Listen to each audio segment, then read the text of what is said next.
Monsieur Keldami, votre affaire n'est pas très facile. Parce que d'un côté, vous êtes convoqué par un juge français dont nous n'avons aucune raison de mettre en cause l'intégrité. Nous soutenons la justice française.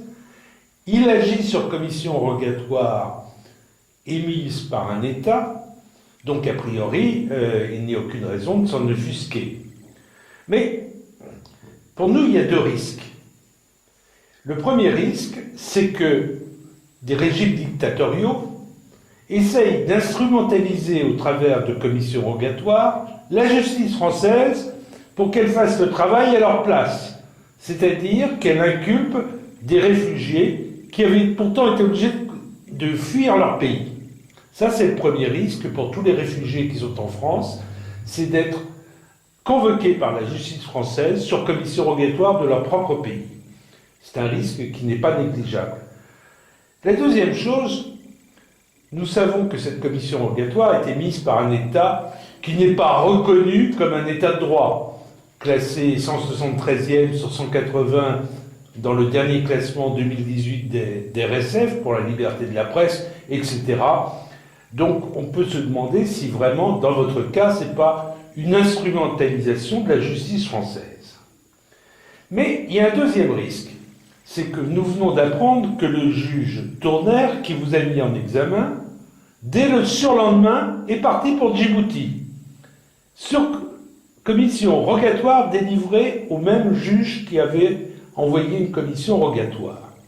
Nous y voyons une affaire un peu miroir, c'est-à-dire je mets Kadhafi en examen et tu m'autorises à venir à Djibouti pour interroger, pour auditionner Ouaïd Nasser, qui est impliqué, nous le savons, dans une affaire autrement plus sérieuse que les faits qui vous sont reprochés. Et est-ce que vous n'avez pas l'impression d'avoir servi de monnaie d'échange? Oui. D'abord, qu'il y ait une coopération judiciaire entre Djibouti et la France n'est pas contesté.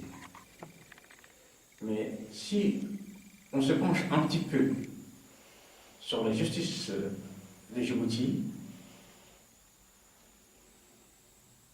l'on sait qu'elle n'est pas indépendante. Elle est même aux ordres. C'est une justice aux ordres d'un régime clanique. Et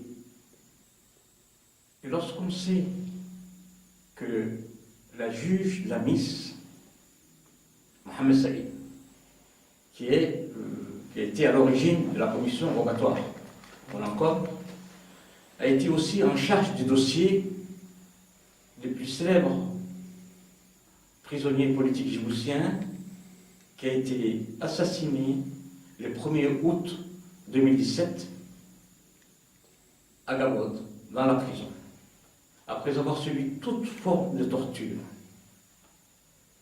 Lorsqu'on sait que cette juge a couvert les tortures de ce monsieur, lorsqu'on sait qu'aujourd'hui, il est de l'autorité publique que Mohamed Ahmed Jabha a été empoisonné et est mort des suites de cet empoisonnement à Djibouti.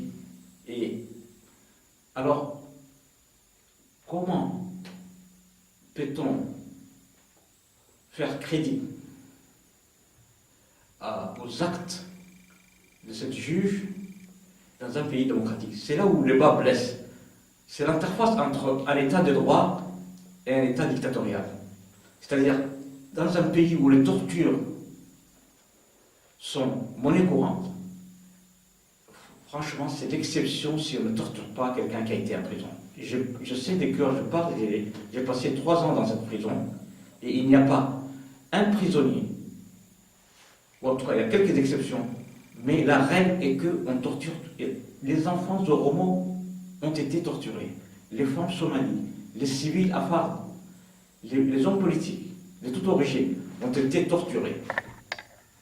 Et c'est la raison pour laquelle d'ailleurs, malgré les demandes répétées de la Commission des Nations Unies pour les droits humains, d'envoyer une mission du comité contre la torture, l'enfort de Hamas a toujours, c'est-à-dire le chef de l'État a toujours refusé cette visite du comité contre la torture. Et donc, dans un pays où la torture est la règle, comment peut-on accepter que ces actes-là viennent ici perturber l'état de droit de la France? Deuxième aspect de cette commission rogatoire, cette concomitance, ce rapprochement entre une affaire concernant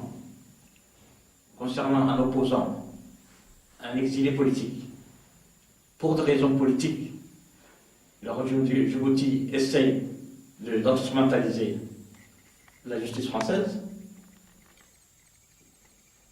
et le fait que le juge Serge Tournaire, qui m'a mis en examen, qui est aussi en charge des dossiers très importants, comme celui de Pygmalion, comme celui de Sarkozy, Kadhafi, c'est-à-dire soupçon de